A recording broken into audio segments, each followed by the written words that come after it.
Target choose அனைவருக்கும் இனிய வணக்கம். இன்றைக்கி நம்ம பார்ட் 7 அதாவது தமிழ் மொழி தகுதித்தாள் தேர்வு அப்படிங்கிறதுல ப்ரீவியஸ் இயரில் என்னென்ன கொஷின் கேட்டிருக்காங்க அப்படின்றத திருத்தி அமைக்கப்பட்ட பாடத்திட்டத்துக்காக நம்ம பார்க்க இருக்கிறோம். ஸோ முதல் கேள்வி, ஆங்கில சொல்லுக்கு சரியான தமிழ் சொல்லை அறிக அப்படின்னு கொடுத்துருக்காங்க. ஆப் அப்படின்ற ஆங்கில சொல்லுக்கு சரியான தமிழ் சொல் என்னது? செயலி. தேடுபொறி அப்படின்னா சர்ச் என்ஜின். வாட்ஸ்அப்னா புலனம். சரிங்களா? Clockwise anticlockwise, வலஞ்சுழி இடஞ்சுழி. சரிங்களா? அடுத்தது ஆங்கில சொல்லுக்கு சரியான தமிழ் சொல்லை அறிக. டச் ஸ்க்ரீன் அப்படின்னு சொல்கிறது இன்றைக்கி நம்ம வந்து ஃபோன்ஸில் நிறைய யூஸ் பண்ணி நம்ம எல்லாரும் கற்றுக்கிட்ட ஒரு பிரபலமான ஒரு வார்த்தை. டச் ஸ்க்ரீன்னா தொடுதிரை. குரல் தேடல் வாய்ஸ் சர்ச். தேடுபொறி சர்ச் என்ஜின். வாட்ஸ்அப் புலனம். அடுத்ததா வாட்ஸ்அப் என்ற ஆங்கில சொல்லுக்கு சரியான தமிழ் சொல் அப்படின்றது புலனம். சரிங்களா? புலனம் ஆப்ஷன் ஏ. அடுத்தது விடை வகையை காண்க. இப்பக்கத்தில் உள்ளது.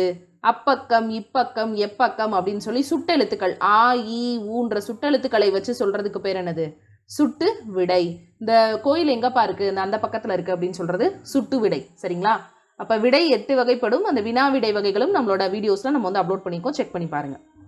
அடுத்தது ஜெயகாந்தன் வகை சிறுகதைகள் இருக்கிறதா அப்படின்னு நூலகரிடம் வினவும் போது சுஜாதாவின் சிறுகதைகள் இருக்கு அப்படின்னு சொல்லி நூலகர் சொல்றது என்னது? அவர் கேட்டது ஒண்ணு, நீ ஆமா இல்லைன்னு தானே சொல்லணும். நீ இதுதான் இருக்கு அப்படின்னு சொன்னா அதுக்கு இனமான இன்னொன்னு இருக்கு அப்படின்றத சொல்றது.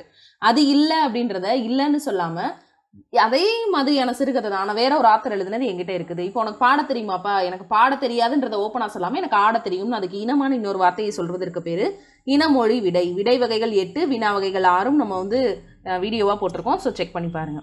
அடுத்து அலுவல் சார்ந்த சொற்கள். சரியான இணையை தேர்ந்தெடுக்க அப்படின்னு கொடுத்துருக்காங்க. எபிகிராபி அப்படின்னா என்ன அர்த்தம் அப்படின்னா கல்வெட்டு. எபிகிராஃப் அப்படின்னா கல்வெட்டு. சரிங்களா? அடுத்தது கேவ் டெம்பிள் அப்படின்னா குடைவரை கோயில். ட்ரெஸரி அப்படின்றது கருவூலம். இது எல்லாமே கரெக்டாக தான் இருக்குது. ஹீரோ ஸ்டோன் அப்படின்றது நடுகள் தான். ஆனால் அவங்க கேள்வி என்ன கேட்டிருக்காங்க? அலுவல் சார்ந்த சொற்கள் எது? இதில் கல்வெட்டோ குடைவரை கோயில்களோ நடுகளோ அலுவல் சார்ந்த கலைச்சொற்கள் கிடையாது. ட்ரெஸரி அப்படின்றது அலுவலகம் சார்ந்த ஒரு கலைச்சொல். ட்ரெஸரினா கருவூலம். இதில் இருக்கிறது எல்லாமே இதே தான். எபிகிராஃப்னா கல்வெட்டு, எபிகிராஃபியல்னா கல்வெட்டியல். கேவ் டெம்பிள் அப்படின்னா குடைவரை கோயில், ஹீரோ ஸ்டோன்னா நடுகள். அவங்க கேட்டிருக்கிறது அலுவல் சார்ந்த கலைச்சொல் அப்படிங்கிறதுனால ட்ரெஸரி அப்படின்றது கருவூலம் அப்படின்ற பொருளை தருகிறது. அடுத்ததான் சரியான இணையை தேர்ந்தது. இதுவும் அதே மாதிரி அலுவல் சார்ந்த சொற்கள் தான். கல்ச்சரல் வேல்யூஸ் அப்படின்னா பண்பாட்டு விழுமியங்கள். ஸோ இதுவும் சரி. ஹியூமனிசம் அப்படின்னா மனிதநேயம். பிலீஃப்னா நம்பிக்கை. ஃபெய்த்னா உண்மை. கேபினட் அப்படின்றது அமைச்சரவை. இது ஒரு அலுவலகம் சார்ந்த என்னது அப்படின்னா கலைச்சொற்கள். சரிங்களா? அடுத்த கேள்வி, கலைச்சொற்கள் அறிதல் ரொம்ப முக்கியமான ஒரு பகுதியாக இருக்குது. முதல்ல நமக்கு கொடுத்துருக்கிற சிலபஸை நல்லா வந்து ஓரளவுக்கு மனப்பாடம் பண்ணுங்க. என்ன இருக்கு என்ன இல்லை. உதாரணமாக சொல்லணும்னா விடைக்கேற்ற வினாவை தேர்ந்தெடுன்றது நமக்கு சிலபஸ்ல கிடையாது. ஆனால் சொற்களை ஒழுங்குபடுத்திய சொற்றொடராக்குக சிலபஸ்ல இருக்கு.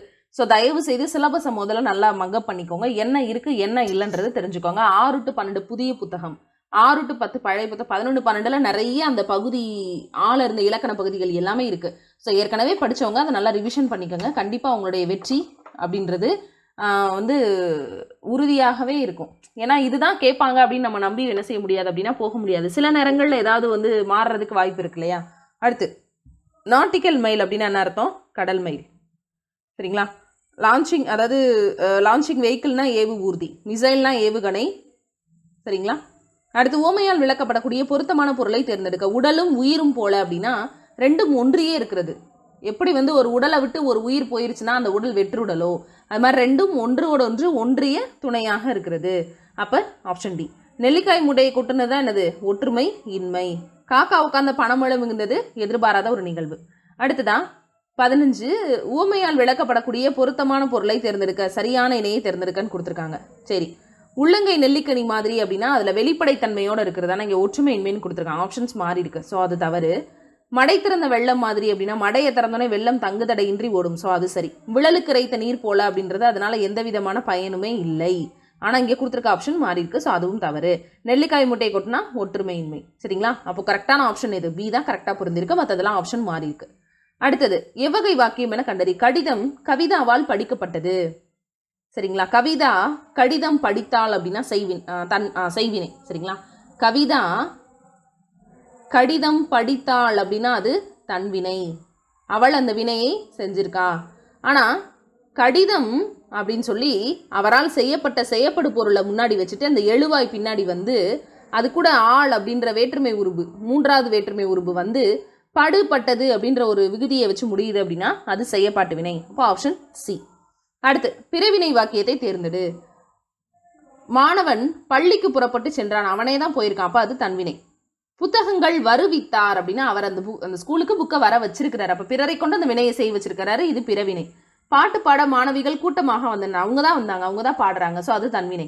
அவர்கள் நன்றாக படித்தனர், அப்போ தானே ஒரு வினையை செய்தால் அது தன்வினை, பிறரை கொண்டு அந்த வினையை செய்ய வச்சாங்க அப்படின்னா அது பிறவினை. அடுத்த கேள்வி, தன்வினை வாக்கியத்தை தேர்ந்தெடுக்க. அவனை திருந்த செய்தான், அவனை திருந்த செய்தான் அப்படின்னா அவனை திருந்த வச்சிருக்கான், இவன் திருந்தல, இன்னொருத்தனை தான் திருந்த வச்சிருக்கான், அப்போ இன்னொருத்தனை அந்த வினையை செய்ய வச்சிருக்கான், அப்போ இது பிறவினை. அவர்கள் படிக்க வரவழைக்கப்பட்டனர், படிக்கிறதுக்கு அவங்க வரவழைக்கப்பட்டனர், இவர் வரல, சரிங்களா, அப்போ இதுவும் பிறவினை. பள்ளிக்கு புத்தகங்கள் வருவித்தார்ன்றதும் பிறவினை. அவன் திருந்தினான், அவனை அந்த வினைக்காக அவன் திருந்திருக்கான், அப்போ அது வந்து தன்வினை. அப்போ ஆப்ஷன் பி தான் தன்வினை வாக்கியம். அடுத்து விடைக்கேற்ற வினாவை அமைக்க. பொழுது, பெரும்பொழுது, சிறுபொழுது என இரு வகைப்படும். அப்போ பொழுது எத்தனை வகைப்படும், சரிங்களா? எத்தனை அப்படின்றது எண்ணிக்கைக்கான ஒரு கேள்வியாக இருக்கும், சரிங்களா? எவ்வளவு அப்படிங்கிறது அதனுடைய அந்த தரத்துக்கான ஒரு விஷயமாக இருக்கும், சரிங்களா? அடுத்தது விடைக்கேற்ற வினாவை தேர்ந்தெடுக்கிறது. நமது வீட்டிற்கு வந்தவரை உபசரிக்கக்கூடிய முறையை நாட்டுப்புற பாடல் சொல்லுது. அப்ப விருந்தினரை உபசரிக்கக்கூடிய முறையை பற்றி எந்த பாடல் சொல்லுது அப்படின்னு கேள்வி, அதான் ஆப்ஷன் ஏ. அடுத்தது, காணும் பொங்கல் அன்று உற்றார் உறவினர் மற்றும் நண்பர்கள் வீட்டுக்கு சென்று அவர்களை கண்டு மகிழ்வர். அப்ப காணும் பொங்கல் அன்னைக்கு என்னப்பா பண்ணுவாங்க, என்ன செய்வாங்க, அவர்களோட போய் அவங்கள கண்டு மகிழ்வர். அல்லது காணும் பொங்கல் அன்று என்ன செய்வார் அப்படின்னு கேட்கலாம், சரிங்களா? அப்போ ஆப்ஷன் டி.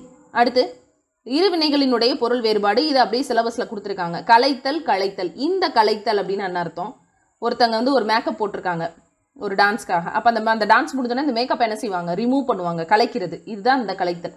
இந்த கலைத்தல் அப்படின்னா வேலை செய்து கலைக்கிறது, சோர்ந்து போகிறது அப்படின்னு அர்த்தம். ஸோ அந்த ரெண்டு வினைகளுக்குமான வேறுபாடுன்றது அந்த லகர லகர வேறுபாடுகளை கொண்டு பணிக்கப்படுது. சரி, அடுத்து பாருங்க, பணித்து, பணிந்து. நம்மளோட வீடியோஸ் வந்து ரெகுலராக வாட்ச் பண்ணுறவங்களுக்கு தெரியும், இந்த கொஷின் அடிக்கடி கேட்கக்கூடிய ஒரு ரிப்பீட்டட் கொஷின்ஸ், சரிங்களா? பணித்து அப்படின்னா என்ன அர்த்தம் அப்படின்னா பிறருக்கு கட்டளையிடுறது, பணிந்து அப்படின்னா தானே அந்த கட்டளைக்கு கீழ்ப்படுகிறது அப்படின்னு அர்த்தம். அப்போ தலைவர் தொண்டர்களை வேலை செய்ய பணித்தார், தொண்டர்கள் தலைவருக்கு என்ன செஞ்சாங்க, பணிஞ்சு போனாங்க அப்படின்னு அர்த்தம். அப்போ பணித்துனா கட்டளை, பணிந்துனா என்னது, கீழ்ப்படுகிறது, ஆப்ஷன் பி. மற்றதெல்லாம் பாருங்க, தலைவர் பணிந்து நின்றார், தொண்டர்களும் பணிந்துனாங்க, அப்படி கிடையாது, தலைவர் எங்கேயும் பணிந்து நிற்க மாட்டார். அப்போ தலைவர் கட்டளையிடக்கூடிய இடத்துல இருக்கார், அப்போ பணிக்கிறாரு, வேலை செய்ய பணிச்சார் அப்படின்னா தொண்டர்கள் அதுக்கு பணிந்து நடக்கணும். அடுத்து, சொற்களை ஒழுங்குபடுத்தி சொற்றொடராக்குக. இன்றைய சூழலில் கவசங்கள் இல்லை, வெப்பத்தை தாங்கும் அளவுக்கு அப்படின்னா வெப்பத்தை தாங்கும் அளவுக்கு இன்றைய சூழலில் கவசங்கள் இல்லை. இது அப்துல் கலாம் அவர்கள் வந்துட்டு ஒரு உரைநடை பகுதிகளில் வந்துட்டு சொல்லியிருப்பாரு, சரிங்களா? எப்படி சொல்லுவாருன்னா, சூரியனுக்கே வந்து இருக்குமா, சூரியனை போகிற இந்த காலத்தில் வெப்பத்தை தாங்கக்கூடிய அளவுக்கு கவசங்கள் இல்லைன்னு சொல்லியிருப்பாங்க.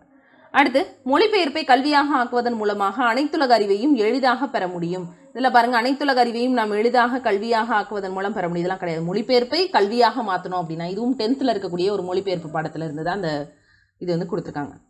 அடுத்து, அகரவரிசைப்படி சொற்களை சீர் செய்க அப்படின்னு கொடுத்துருக்காங்க. அகரவரிசைப்படி அப்படின்னு சொன்னால் பொதுவாக ஒன்று உயிரெழுத்துக்கள் வரிசையில் இருக்கும், இல்லைனா ஒரே எழுத்து வரிசை, காக்கா காக்கா, கிக்கி குக்கு அப்படி இருக்கும், சாச்சா சீச்சி அப்படி இருக்கும். பா அப்படின்னா இப்பு கூட்டல் இ, பிட்டு. இப்பு கூட்டல் ஆ, பட்டு. இப்பு கூட்டல் ஆ, பாட்டு. இப்பு கூட்டல் ஈ, பீர்க்கம் அப்படின்னு. அப்போது இப்பு கூட்டல் ஆ, பட்டு. இப்பு கூட்டல் ஆ, பாட்டு. இப்பு கூட்டல் ஈ, பிட்டு. இப்பு கூட்டல் ஈ, பீர்க்கம் அப்படின்னு சொல்லி அந்த வரிசையில் இருக்கக்கூடியது ஆப்ஷன் சி. அதே மாதிரி தான் இதுவும் என்னது அப்படின்னா பகர வரிசையில் தான் இருக்குது. பேயை பிரிச்சிங்கன்னா இப்பு கூட்டல் ஏ, இந்த பேயை பிரிச்சிங்கன்னா இப்பு கூட்டல் ஏ. இந்த பூவை பிரிச்சிங்கன்னா இப்பு கூட்டல் ஊ, இந்த பூவை பிரிச்சிங்கன்னா இப்பு கூட்டல் ஊ. அப்போ எது முதல்ல வரும், ஊ. அப்போ புலி, பூனை, பெட்டி, பேரன் அப்படின்னு சொல்லி வரும், அப்போ ஆப்ஷன் ஏ. அடுத்தது, அதுவும் அதே மாதிரி மகர வரிசையில் இருக்கக்கூடிய ஒரு விஷயந்தான். அப்போ முதல் எழுத்துக்களை நம்ம என்ன செய்வோம் அப்படின்னா பிரிக்கலாம். மையல், இம்மு கூட்டல் ஐ. மவ்வல், இம்மு கூட்டல் அவ். மேடு, இம்மு கூட்டல் ஏ. மெல்ல, இம்மு கூட்டல் ஏ. மொட்டு, இம்மு கூட்டல் ஓ. மோர், இம்மு கூட்டல் ஓ அப்படின்றது. இப்போ இந்த வரிசையில் பிரிச்சிங்கன்னா மே, ஏ, ஏ, மெல்ல, மேடு, ஐ, ஓ, ஓ, அவ் அப்படின்னு வந்துச்சுன்னா ஆப்ஷன் சி. அப்போ உங்களுக்கு தெரியலனா பக்கத்தில் என்ன செஞ்சுருங்க, பிரித்து பார்த்து எழுதுங்க, அதுதான் வந்து கரெக்டாக அகர வரிசை பண்ண நம்மளால் போட முடியும். வேர்ச்சொல்லினை வினையாளனையும் பெயராக மாற்றுக. உணர் அப்படிங்கிறது ஒரு ஏவல் சொல், ஒரு கட்டளை சொல், ஒரு வேர்ச்சொல். அந்த வினையாளனையும் பேர் உணர்ந்தோர் அல்லது உணர்ந்தவர் அப்படின்னு வரும். சரிங்களா? இப்போ ஆப்ஷன் சி. இப்போ உணர்ந்த அப்படின்னு சொல்கிறாங்கன்னு வச்சுக்கோங்களேன். உணர்ந்த இந்த ஒரு வினை சொல், எச்ச சொல் அகரத்தில் முடிஞ்சிருக்கு. இதுக்கு பக்கத்தில் கண்டிப்பாக ஒரு பெயர் சொல் தான் என்ன செய்யும், வந்து முடிக்கும். உணர்ந்த மனிதன். சரிங்களா? இப்போ இங்கே உகரத்தில் முடிஞ்சிருக்கு. அப்போ இகரத்துலையும் உகரத்துலையும் முடிஞ்சா வினையச்சம். இதுக்கு பக்கத்தில் வர வார்த்தை கண்டிப்பாக ஒரு வினை சொல்லாத்த இருக்கணும். உணர்ந்து கூறினான், இது வினையச்சம். இது பெயரச்சம், இது வினையச்சம், இது வினையாளனையும் பெயர். இது ஆண்பால் வினைமுற்று விகுதி. அடுத்து பெயர் சொல்லினுடைய தொழில் பெயர் கண்டடி. தொழில் பெயர்னாலே அழுத்தல் அம்மை கையில் முடியும். சரிங்களா? அப்போ முளைத்தல்.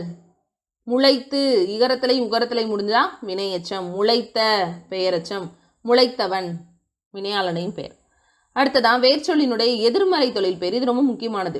உரைத்தல் அப்படின்னா, உரை அப்படின்றது ஒரு வேர்ச்சொல். நமக்கு தொழில் பெயர்னா எப்படி முடியணும், அழுத்தல் அம்மை கையில் முடியணும். இப்போ இது எதிர்மறை தொழில் பெயர் அப்படின்னா நம்ம ஒரு எழுத்து படிச்சிருப்போம். இட்டு இட்டு இன்னு இறந்த கால இடைநிலை அப்படின்னு படிச்சிருப்போம். கிறு கின்று ஆனின்று நிகழ்கால இடைநிலை. இப்போ இவ்வு எதிர்கால இடைநிலை. இந்த ஆன்றது எதிர்மறை இடைநிலை. அப்போ இங்கே என்ன வந்திருக்கு, உரையாமை அப்படின்னு வந்திருக்கு. அதாவது உரைத்தல் அப்படின்னா தொழில் பெயர், அது எதிர்மறையாக சொல்லணும்னா உரைக்கலை அப்படின்னா அப்போ உரையாமை. சுண்டி. அடுத்ததா கொடுத்தோர் அப்படின்றதனுடைய வேர்ச்சொல் கண்டுபிடிக்க அப்படின்னா கொடு. கொடுத்துன்னு உகரத்தில் முடிஞ்சா வினையச்சம். கொடுத்த அப்படின்னு அகரத்தில் முடிஞ்சிருக்கு பெயரச்சம். கொடுத்தார் பலர்பால் வினைமுற்று விகுதி. கொடுத்தவர்னு கொடுத்துருந்தாங்கன்னா வினையாளனையும் பெயர். போவாள் அப்படின்றதனுடைய வேர்ச்சொல் கண்டறி போ. சரிங்களா? போகின்றாள் கிறு கின்ற ஆனின்று வந்துருச்சுன்னா நிகழ்கால இடைநிலை. போகின்ற. சரிங்களா? போகின்ற போது. அடுத்து நடப்பேன் அப்படின்றதனுடைய வேர்ச்சொல் கண்டறி. வேர்ச்சொல் என்ன வரும், நட. நடந்தான் அப்படின்னா ஆண்பால் வினைமுற்று விகுதி. சரிங்களா? அடுத்து சொல்லுதல் அப்படின்றதனுடைய தவறான பொருளை கண்டறி. துய்த்தல். சொல்லுதல்னா துய்த்தல். செப்புதல், இயம்புதல், விளம்புதல், இது மூணுமே என்னது, சொல்லுதல் அப்படின்ற ஒரே பொருளை தான் என்ன செய்யும், குறிக்கும்.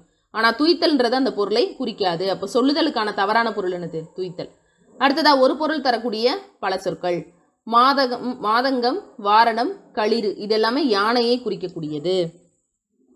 கரினாலும் என்ன தான் குறிக்கும், யானையை தான் குறிக்கும். பிடினாலும் யானையை தான் குறிக்கும். வேளம்னாலும் என்ன குறிக்கும், யானையை தான் குறிக்கும். இது எல்லாமே யானையை குறிக்கக்கூடிய, அதாவது பல சொற்கள் தரக்கூடிய ஒரே பொருள். இது ரொம்ப முக்கியம். இது வந்து கண்டிப்பாக ஒவ்வொரு செயல் பகுதிக்கும் கீழே இருக்கக்கூடிய நீங்கள் அந்த பொருள் படித்தா மட்டும்தான் என்ன செய்ய முடியும், போட முடியும். உங்களுக்கான கேள்வி, அதிசி அப்படின்றதுனுடைய பொருள் என்ன, அதனுடைய இதை வந்து நீங்கள் கமெண்ட் செக்ஷனில் சொல்லுங்கள். அடுத்ததான் ஒலி மற்றும் பொருள் வேறுபாடு அறிந்து சரியான சொல்லை தேர்ந்தெடு அப்படின்னு கொடுத்துருக்காங்க. தோட்டத்தில் மேய்து டேஷ். எந்த வெள்ளை, இந்த வெள்ளை பசு. தோட்டத்தில் மேய்து வெள்ளை பசு, உடன் துள்ளி குதிக்குது கன்றுக்குட்டி. அடுத்து ஒளி வேறுபாடு அறிந்து சரியான சொல்லை தேர்ந்தெடு. வீட்டுக்கு என்ன அடிச்சாரு, வெள்ளை, இந்த வெள்ளை தான் அடிச்சிருப்பாரு. தோட்டத்தில் மேய்றதும் இதே வெள்ளை பசு தான். அடுத்து ஆங்கில சொல்லுக்கு நேரான தமிழ் சொல்லை கண்டறிக. லிட்ரேச்சர், இலக்கியம், ஆப்ஷன் பி. அடுத்துதான் காஸ்மிக் ரேஸ் அப்படின்னா விண்வெளி கதிர்கள். சரிங்களா? அல்ட்ரா வயலட் ரேஸ், அகச்சிவப்பு கதிர்கள். சரிங்களா? அடுத்தது பயோடெக்னாலஜினா உயிரி தொழில்நுட்பம். அடுத்தது ஆங்கில சொல்லுக்கு நேரான தமிழ் சொல் கண்டறி. கம்யூனிசம் அப்படின்னா பொது உடைமை. கம்யூனிசம் அப்படின்னா பொது உடைமை. அடுத்து சந்திப்பிழையற்ற வாக்கியத்தை கண்டறி. அப்போ எல்லாமே சந்திப்பிழையோட தான் இருக்குன்னு அர்த்தம். சரி, காலத்தை ஆராய்ந்து. இந்த இடத்துல எதுவும் வல்லின மிகுமா, மிகாது. நீங்கள் கேட்கலாம், ஐன்ற ரெண்டாம் வேற்றுமை உருபு வந்திருக்குல்ல அப்படின்னு. ஆனால் இங்கே முதல் எழுத்து உயிர் எழுத்தால இருக்குது. வல்லினம் வந்தால் தானே அந்த இடத்துல அதே மெய் எழுத்து வரும். கசடத்தை வரல, ஏதோ ஒரு எழுத்து வந்தால் தான் அந்த இடத்துல வல்லினம் மிகும். அப்போ இந்த இடத்துல வரல. கரெக்ட். அறிந்து கொண்டாள், அறிந்து கொண்டாள். இங்கேயும் வந்து குசுடுத்து பொருளை முடிஞ்சிருக்கு, இங்கே வல்லினத்தில் ஆரம்பிச்சிருக்கல. அப்போ இந்த இடத்துல இக்கு வரணும்ல அப்படின்னு நீங்கள் போட்டிங்கன்னா அது தவறு. ஏன் வரக்கூடாதுன்னா, மெல்லின எழுத்தை தொடர்ந்து வருது குசுடுத்துப்புறம். மென் தொடர் குற்றியலுக்கிறதுக்கு பின்னாடி வல்லினம் மிகாது. வன் தொடர் குற்றியலுக்கிறதுக்கு முன்னாடி தான் வல்லினம் மிகும். நிகழ்காலத்தை செம்மை, இங்கே பாருங்க கசடத்தை வரல முதல் எழுத்து ஆரம்பிச்சிருக்கு. அப்போ இங்கேயும் ஐயில் முடிஞ்சிருக்கு, அதனால அந்த இடத்துல வல்லினமை போடுறோம். படுத்தி கொள்ளலாம். அகர இகர ஈற்று வினையச்சத்துக்கு பின்னாடி வல்லினம் மிகும். இங்கே பாருங்க, காலத்தை ஆராய்ந்து கொண்டால் நிகழ்காலத்தை இந்த இடத்துல இச்சு வர்றது சரி, ஆனால் இக்கு வரல. இதே மாதிரி தான் எல்லா ஆப்ஷன்ஸும் இருக்குது. ஆப்ஷன் ஏ தான் சரி. அடுத்து ஒளிமரபு சொல்லை கண்டறி. கூகை குளரும். சந்திப்பிழை தெரியணும்னா கண்டிப்பாக நீங்கள் வல்லின மிகுமிட மிகாயிடம் படிக்கணும். குயில் கூவும், மயிலாகவும், புறா குணுகும். அடுத்துதான் குணுகும் அப்படின்ற ஒளிமரபுக்குரிய பறவை எது, புறா. சொல்லின் பொருளை அறிந்து பொருந்தாத சொல்லை கண்டறி. கான், வள்ளை, அரண், திள்ளை, பொற்றம், இது எல்லாமே எதை குறிக்கக்கூடியது, காடை குறிக்கக்கூடியது. நச்சரவம் அப்படின்னா விடமுள்ள பாம்பு அப்படின்னு சொல்லுவாங்க. அடுத்ததான் பொருந்தாத சொல். இங்கே கொடுத்துருக்கிறத பாருங்க. தோன்றல், திரிதல், கெடுதல் எல்லாமே விகார புணர்ச்சிகளில் இருக்கக்கூடியது. வல்லினம் அப்படின்றது அந்த எழுத்துக்களில் இருக்கக்கூடியது. வல்லினம், வெள்ளினம், இடையினம். அடுத்ததான் கேரளா, ஆந்திரா, கர்நாடகா இது எல்லாமே நம்ம இந்தியாவில் இருக்கக்கூடிய மாநிலங்கள். இலங்கை வேற நாடு, அது பொருந்தாத சொல். அடுத்தது சிறுவன் அப்படின்றதனுடைய எதிர்பாலினத்தை குறிக்கக்கூடியது சிறுமி. இப்போ ஆடவர்னா மகளிர். சரிங்களா? ஆடுவு அப்படின்னா ஆண் குழந்தை, மகடுவுனா பெண் குழந்தை. அடுத்ததான் தோழி அப்படின்ற எதிர்பாலினம் குறிக்கக்கூடியது தோழன். அடுத்து மேலவர்னா கீழவர். மாசர அதை பிரிச்சு எழுதணும்னா மாசு கூட்டல் அற.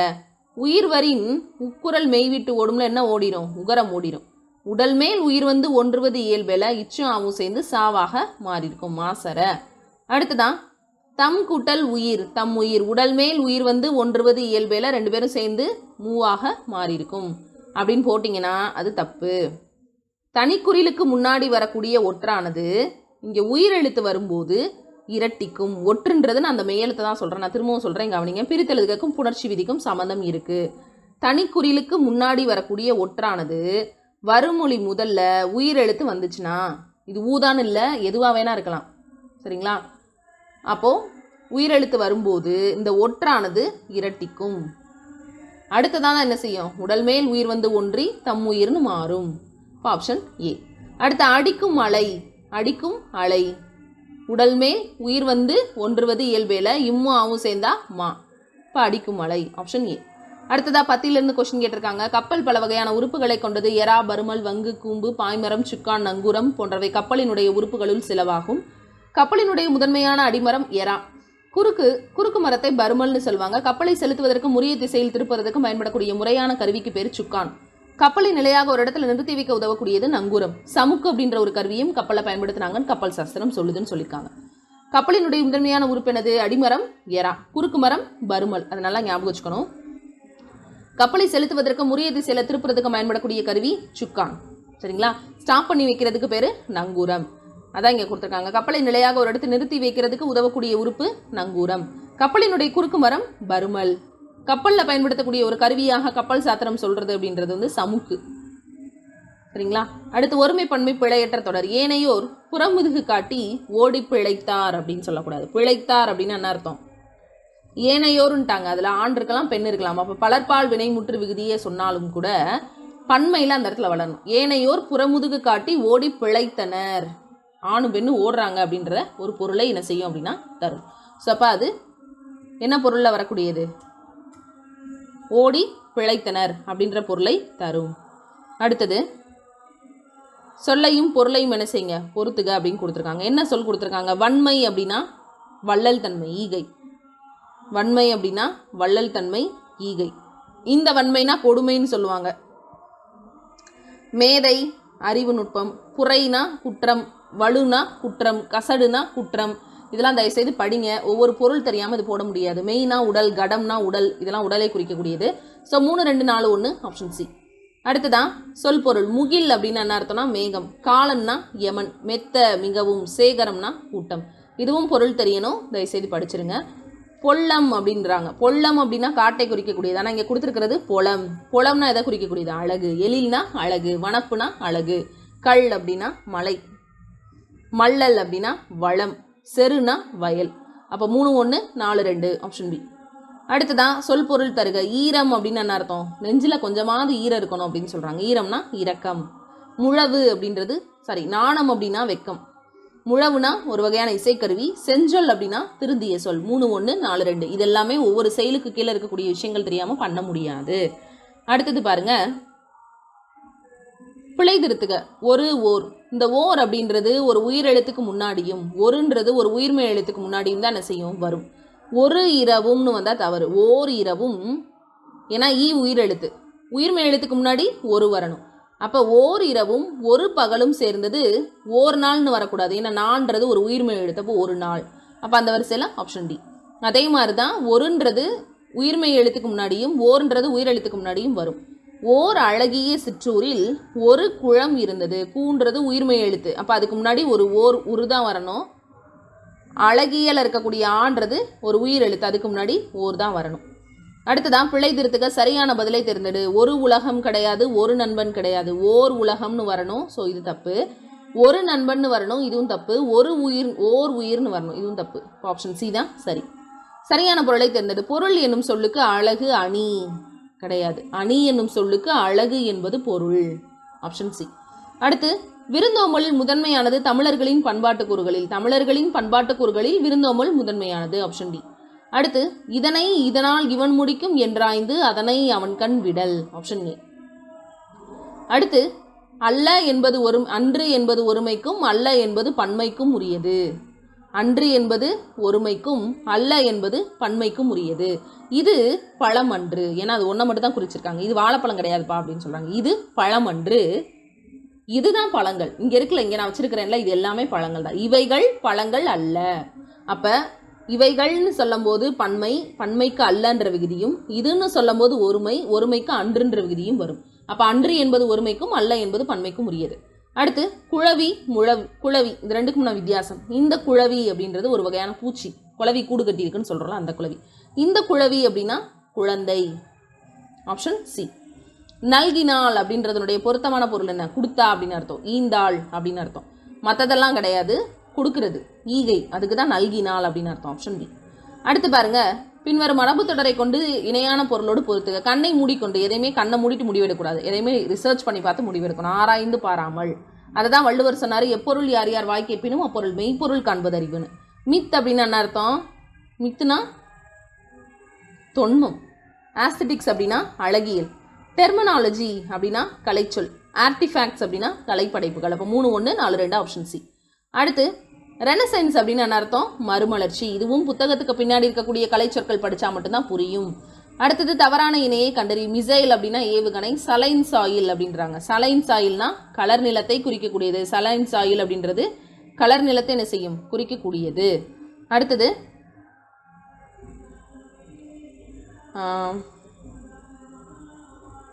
கூற்று காரணம் சரியா தவறா? செப்பலோசை வெண்பாவுக்குரியது. திருக்குறளும் நாலடியாரும் வெண்பாவில் அமைந்துள்ளன அப்படின்னு கொடுத்துருக்காங்க. சரி. 11 கீழ்கணக்கு நூல்களில் பெரும்பாலும் வெண்பாக்கள்ல தான் இருக்கக்கூடியது. திருக்குறளும் நாலடியாரும் வெண்பாக்களால் தான் என்ன செஞ்சுது? ஆனது அப்படின்னு சொல்லியிருப்பாங்க. அடுத்தது காரணம் என்ன கொடுத்துருக்காங்க? இருவர் உரையாடுவது போன்ற ஓசை, செப்பலோசை. அப்ப கூற்றும் காரணமும் சரி. Option C. அடுத்து ஓர் எழுத்தே பொருள் தரும் சொல்லாக அமைவதை ஓரெழுத்து ஒரு மொழின்னு சொல்றாங்க. கரெக்ட். இப்ப மீ அப்படின்னா அது வான் அப்படின்ற பொருளையும், கோனா அரசன் அப்படின்ற பொருளையும் தருது. மீ எனும் ஓரெழுத்து ஒரு மொழி மேகம் என்ற பொருளை தருகிறது. வான் அப்படின்ற பொருளை தான் என்ன செய்யும்? தரும். பேனா தான் என்னது? மேகம். அப்ப கூற்று சரி, காரணம் தவறு. Option B. அடுத்ததான் கூற்று காரணம் சரியா தவறா? கூற்று சிறு சிறு உறுப்புகளாக பிரிக்கும் வகையில் அமையும் சொற்களை பகுபதங்கள்னு சொல்லுவாங்க. பிரிக்க முடிஞ்சிச்சுன்னா எப்படி பகுயன் பகாயின் மாதிரி தான். அப்போ அது சரி. பகுபத உறுப்புகள் 5 கிடையாது, 6. இப்போ கூற்று சரி, காரணம் தவறு. பகுதி, விகுதி, இடைநிலை, சந்தி, சாரியை, விகாரம்னு பகுபத உறுப்புகள் 6 வகைப்படும். அப்போ புத்தகத்துக்கு பின்னாடி இருக்கக்கூடிய இலக்கண பகுதின்றது ரொம்ப முக்கியமானது. ஸோ நல்லா படிங்க. அடுத்து குறில் நெடில் மாற்றம். சுடு, சூடு. சுடு அப்படின்னா சுற்றுச்சுப்பா அப்படின்னு சொல்றது. சூடு, அதாவது சுடு அப்படின்றது என்ன அர்த்தம்னா, ஒருத்தரை போய் தீயை வச்சு சுடு அப்படின்னு அர்த்தம். துப்பாக்கியை வச்சு சுடுன்னு அர்த்தம். சூடு அப்படின்னா அவருக்கு தீக்காயம் பட்டுருச்சு, சூடு பட்டுருச்சு அப்படின்னு சொல்றது. சரிங்களா? Option A. அடுத்து தோடு, தோடு. ஒருத்தர் தொட்டு என்ன செஞ்சாருன்னா தோடு போட்டாரு. அப்போ தொடுறதுன்றது தொட்டு பார்க்கறது. தோடுனா அணிகலன், காதுல போடக்கூடிய அணிகலன். அடுத்துதான் அணி. அணி அப்படின்றது அணிகலன் அப்படின்ற பொருளையும், நம்ம போட்டிருக்கக்கூடிய அணிகலன்கள் அப்படின்ற பொருளையும், அழகு அப்படின்ற ஒரு பொருளையும் என்ன செய்யும்? தரும். அப்போ ஆப்ஷன் சி. அடுத்து பாருங்க, திங்கள் அப்படின்றது மாதம் அப்படின்ற ஒரு பொருளையும், நிலவு அப்படின்ற ஒரு பொருளையும் என்ன செய்யும்? தரும். இந்த உடுபதினா அமாவாசை, உவானா சந்தன், இந்த மாதிரி விஷயங்கள்லாம் கொஞ்சம் நல்லா படிச்சு வச்சுக்கோங்க. எப்படி வேணா கொஸ்டின் கேட்கலாம். அடுத்ததா தாரணி அப்படின்னா வையம், உலகம். வையம், உலகம். இப்போ ஆப்ஷன் சி. அப்துல் கலாம் அவர்கள் இந்தியாவின் உயரிய விருதான பாரத ரத்னா விருது பெற்றவர் அப்படின்னா அது அவர் பெற்று முடிச்சிட்டார். அந்த விஷயம் நடந்து முடிஞ்சிருச்சு. இத்தின்னு இறந்த கால இடைநிலை. அப்போ பெற்றவர் அப்படின்றதுலேயே அது இறந்த காலம்னு தெரிஞ்சிருச்சு. அப்போ ஆப்ஷன் டி. இடைநிலைகள் தெரியாமல் அந்த காலம் போடாதீங்க. அந்த ஆன்சர் தப்பாக என்ன செஞ்சிடும் அப்படின்னா போயிடும். அடுத்த கேள்வி, அடைப்புக்குள் இருக்கக்கூடிய சொல்லை தகுந்த இடத்துல என்ன செய்யணும் அப்படின்னா சேருங்க அப்படின்னு சொல்லி கொடுத்துருக்காங்க. அடைப்புக்குள் இருக்கக்கூடிய சொல்லை தகுந்த இடத்துல என்ன செய்யணுமா? சேர்க்கணுமா? கொதி அப்படின்னு கொடுத்துருக்காங்க. சோறு கொதி வந்தது. சோறு கொதி வந்தது. ஏரி கொதி வந்ததுன்னு சொல்ல மாட்டோம். ஏரி கொதி நிரம்பியது அப்படின்னு என்ன செய்ய மாட்டோம் அப்படின்னா சொல்ல மாட்டோம். அடுத்தது எலிவலை டேஷ் தனிவலை. எலிவலை ஆனாலும் தனிவலை வேண்டும். ஆனாலும் ஆப்ஷன் சி. அடுத்தது பாருங்க, நீ படிக்கலைன்னா ஊரில் யாரும் மதிக்க மாட்டாங்க டேஷ் நீ பள்ளிக்கூடம் போய் நல்லா படிச்சுக்க. நீ படிக்கலைன்னா ஊரில் யாரும் மதிக்க மாட்டாங்க, அதனால் நீ பள்ளிக்கூடம் போய் நல்லா படிச்சுக்கோ. Option B. அடுத்து அதிக அளவில் மரங்களை வளர்ப்போம் டேஷ் மரங்கள் தான் மழைக்கு அடிப்படை. ஏனெனில் மரங்கள் தான் அது மழைக்கு அடிப்படை. Option C. அடுத்து டேஷ் சொற்களை பேச வேண்டும். எப்படி சொற்களை பேசணும்? சரிங்களா? அடுத்து கண்டிப்பாக வழிவிட வேண்டிய வாகனங்கள் யாவை? பன்மை விகுதி. அடுத்து சரியான வினாச்சொல்லை தேர்ந்தெடு. மனிதனுடைய மனம் கலங்க காரணமாக அமைவது எதுன்னு கேட்கலாம், யாதுன்னு கேட்கலாம். சரிங்களா? ஸோ அப்போ ஆப்ஷன் டி. அடுத்து பொருத்தமான காலம் அமைக்கிறது. அங்கு வருவீர்கள். இப்போ இவ்வும் எதிர்கால இடைநிலை. அப்போ இங்கே இவ்வு இருக்கு. ஸோ இது சரி. இங்கே பாருங்க, அங்கு வந்தீர்கள் இத்திகிட்டீரின்னு இறந்த கால இடைநிலை, எனக்கு எதிர்காலம்னு கொடுத்துருக்காங்க. ஸோ இது தவறு. அங்கு வருவீர்கள் இவ்வு கொடுத்துருந்தா எதிர்காலம் இறந்த காலம் இருக்கு. ஸோ இதுவும் தவறு. இங்கே நிகழ்காலம் இருக்கு. இதுவும் தவறு. அப்போ ஆப்ஷன் ஏ தான் சரி. இடைநிலைகள் நல்லா படிச்சுக்கோங்க. பொருத்தமான காலம் அமைத்தல். பார்த்திபனும் பாரதியும் பள்ளியை அடைந்தனர். இத்திகிட்டீரின்னு இறந்த கால இடைநிலை. அப்போ இறந்த காலம். அடுத்து பின் வருவனவற்றுள் பேச்சு வழக்கு அல்லாத தொடரை கண்டறி. உழவர்கள் வயலில் இறங்குறாங்க. இறங்கினார்கள். Option C. அடுத்து சொற்களை இணைத்து புதிய சொல்லை உருவாக்குக. பாரதாசனுடைய சிறந்த படைப்பு குடும்ப விளக்கு. Option B. பின் வருவனவற்றுள் பேச்சு வழக்கு அல்லாத தொடரை கண்டறி. சரியாக சொன்னாய். இது மட்டும்தான் எழுத்து வழக்கு, பாக்கி எல்லாமே பேச்சு வழக்கு. ரைட்டா சொன்ன, சரியா சொன்ன அப்படின்னா. அடுத்து பேச்சு வழக்கு எழுத்து வழக்கு. சரியானதை கண்டறிக. அவன் தலையணையில் படுத்தான். அவன் தலகாணியில் படுத்தான். தலவாணியில் படுத்தான். இப்பெல்லாம் சொன்னோன்னா அது பேச்சு வழக்கு. இதுல பொருந்தாதது எது? Option A. அடுத்து சரியானதை கண்டறி. விளக்கு அப்படின்னு சொல்ல மாட்டோம், விளக்கு அப்படின்னு தான் சொல்லுவோம். விளக்கு. சுடர் விளக்கானாலும் தூண்டுகோல் வேணும்னு சொல்றோம்ல, விளக்கு. அடுத்து சரியான நிறுத்தற்குறிகளை இடுக. இப்படியும் நடக்குமா என்ன அப்படின்னு கேட்கறது ஒரு ஆச்சரியம். கேள்வி கேட்குறோம். இப்படியும் நடக்குமா என்னன்னு ஒருத்தரை பார்த்து நம்ம நேர்கூற்றா கேட்குறோம். அப்போ அதனால இரட்டை மேற்கோள் குறி போட்டு ஒரு கேள்விக்குறியை வைக்கணும். யார் நீ என கேட்டான் கணியன். யார் நீ அப்படின்னு அந்த கணியனை பார்த்து நேரடியாக கேட்கறதுனால அது நேர்கூற்று. ஒற்றை மேற்கோள். என கேட்டான் கணியன். Option A. அடுத்து பாருங்க, தம்பி கொஞ்சம் குடிக்க தண்ணி கிடைக்குமா அப்படின்னு கேட்குறது. தம்பி அப்படின்னு கூப்பிட்டு நிப்பாட்டுறாரு. கமா விழித்தொடர் போட்டக்கூடாது. கொஞ்சம் குடிக்க தண்ணி கிடைக்குமா, இரட்டை மேற்கோள். இது ரெண்டுமே நேர்கூற்ற குறிக்கிறதுனால நம்ம இரட்டை மேற்கோள் போடுறோம். அடுத்து ஊர் பேரினுடைய மருவு. மயிலாப்பூர் மயிலை. ஊர் பேரினுடைய மருவு. மன்னார்குடி மண்ணை. கும்பகோணம் குடந்தை. சைதாப்பேட்டை சைதை. அடுத்ததான் நாகப்பட்டினம் நாகை. உதகமண்டலம் உதகை. கோயம்புத்தூர் கோவை. இதுக்கெல்லாமே நம்ம ஊர் பேரினுடைய மருவுக்கு ஒரு வீடியோ போட்டிருக்கோம். ஸோ நல்லா வாட்ச் பண்ணுங்கள், நல்லா ப்ராக்டிஸ் பண்ணுங்கள். நிறைய பேர் சொல்கிறாங்க எனக்கு புது சிலபஸ், நான் வந்து ஒரு பாடப்புக்கை படித்தாலுமே எனக்கு கம்மியாக தான் மார்க் வருதுன்னு. சித்திரமும் கைப்பழக்கம் செந்தமிழும் நாப்பழக்கம் வைத்ததொரு கல்வி மனப்பழக்கம். ஸோ நல்லா ப்ரீவியஸ் இயர் கொஸ்டினை ப்ராக்டிஸ் பண்ணுங்கள். பழைய பாதைகள் எப்படி இருக்குன்னு தெரிஞ்சாதான் அந்த பாதையில் நம்ம போகணும், எப்படி போகணுன்ற முடிவை வந்து நம்ம எடுக்க முடியும். ஸோ நல்லா ப்ராக்டிஸ் பண்ணுங்கள். தேங்க்யூ.